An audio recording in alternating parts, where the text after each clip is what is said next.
All right. Well, hopefully we're back. Welcome back to FlameFlash.net podcast, episode 69. Part 2, I suppose. We're not going to do the whole merge thing this time around. We'll just leave the two as separate YouTube uploads. However, the podcast in iTunes form, you'll be able to catch the whole thing put nicely and neatly together. Characters past. Noriko. I lost that whole spiel on Noriko. Oh well. She's coming to PlayStation Battles All-Stars Battle Royale. She's a clone, basically, of Kratos. And so, clone, if you're not quite sure on fighting games, Ken and Ryu of Street Fighter II fame, fighter clones. Mario and Luigi from Smash Brothers, fighting clones. Similar move lists, similar abilities, just different skins for the most part. But it's awesome to see Heavenly Sword, one of the launch titles from the PlayStation 3, show up here. I have a fun little gaming with the wife story on flameflash.net that I invite everybody to go and check out because she shoots Shen in the shins before Skyrim made it cool. Characters past, Double Dragon. Also coming to the PlayStation Network and the Xbox, but PlayStation Network gets it free if you're PlayStation Plus. So, of course, I'm going to be going PlayStation Plus. I think this is going to be one of those rare cases where you get what you pay for actually ends up being something really, really awesome from just the trailer that I have up on flameflash.net. I'm really looking forward to it. Finally exposing the kids to one of the classics that I haven't been able to yet because Xbox dropped the ball and lost the license, or whoever originally posted it lost the license. I think there's a wiki out there explaining how that all went down. But the fact of the matter is, there is not currently, until now, a Double Dragon, and now there will be available to play on the current consoles. Final Fantasy 13-3 has been announced. This is going to be the final game in the now trilogy of Final Fantasy 13 games. They're milking it for all it's worth. I love this particular Final Fantasy. I don't understand why it's gotten so much critical hate, but I'll probably be picking it up once it hits the bargain sale prices, just like I did Final Fantasy 13-2. And I desperately need to go back and actually play through this series all the way. I want to have the time to, I just don't have the time to. But here's something I might have the time to do eventually. God of War Collection now has a free patch to go remote play on the Vita. So, remote play, if you're not familiar, is you have your PlayStation 3, you shove the disc in, and then you turn on your handheld device, your PSP or your Vita. In this case, the Vita then stream downloads locally the game content. So you can play your game in your hands. Perfect. Especially for an M-rated game. That means Daddy can hide on the couch and still be with the family. Have headphones on, or at least probably in one ear. And as long as I don't let anybody see the screen, I can still enjoy being with my family. That's why I don't own many M-rated games. I think God of War is like the only one I have from this generation of consoles. Because it's that hard for me to find... Oh, Heavy Rain. It's that hard for me to find time to play when somebody isn't awake. I mean, as you could probably hear in the background, there's a little newbie down here, wide awake, enjoying an evening snack. I can't escape. Now, we know now what we didn't know back when our first was a baby, is they're very perceptive even as babies. Dads. Newbie dads who only have one kid out there. Put down your controller and leave the M-rated game for when the baby's asleep. When our oldest was, 18 months to 2 years, he started having night terrors. With hindsight being what it is, 2020, we're able to track that back to possibly us playing Buffy the Vampire Slayer on the original Xbox in front of him. Now, this is rated T, but it was an intense T. And we played it because we didn't know better. It was T. It should have been okay. Again, you can't trust the ratings totally. They're a good guidepost. But that's it. They're a guidepost. One of the Smash Brothers is rated T, for crying out loud, because we didn't have the E10 Plus rating quite yet.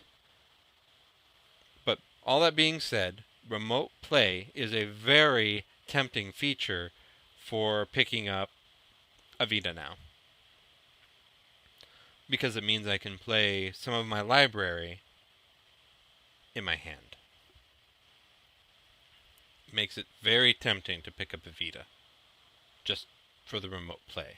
Not to mention the cross-play that we talked about a week or two ago, so I could say play PlayStation All-Stars Battle Royale. That is a mouthful. On the Vita or the PS3. Because when you buy one, you get the other. Finally, Final Fantasy 25th Anniversary Collection. Holy crap. So this is the PS1 versions of Final Fantasy 1, 2, 4, 5, 6, 7, 8, and 9. We have the PSP UMD disc. Who in the world still has a PSP? I do. Of Final Fantasy 3. Then it has the PS2, 10, and 12. I didn't catch if it had 11 or not. 11 is the MMO.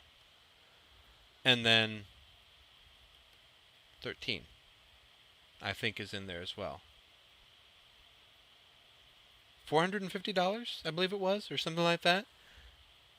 Makes me feel good. So my collection of all of the Final Fantasy games, minus 13, because I didn't pick up the DS version of that, around $450 with the guidebooks, mint condition.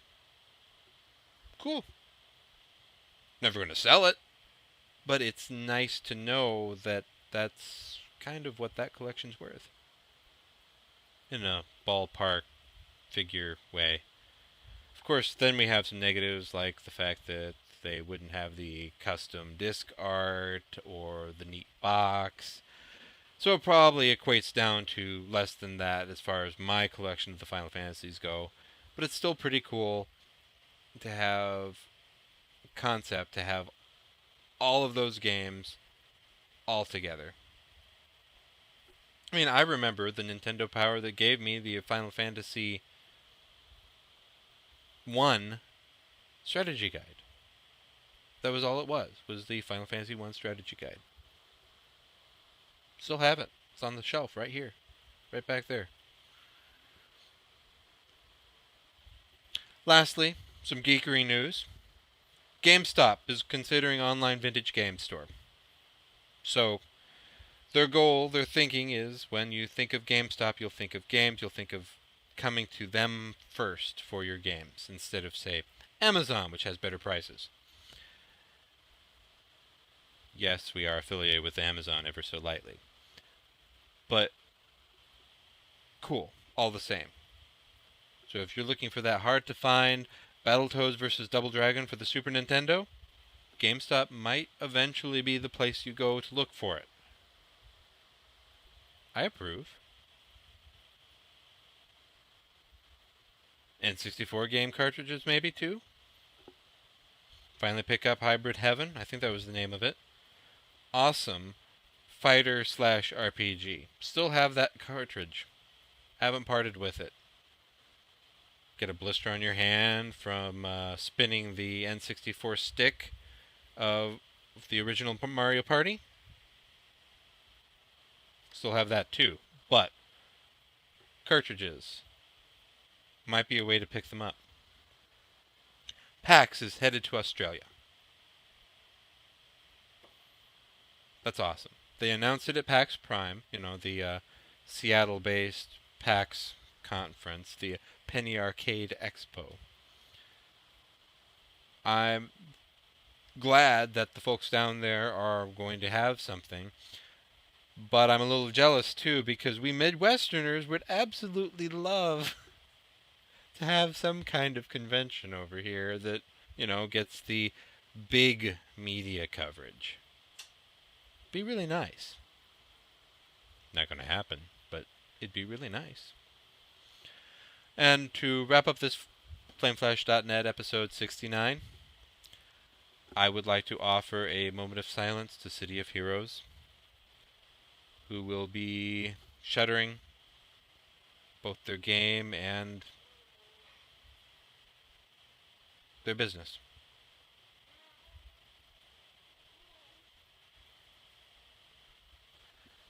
I wish you all luck in your future endeavors.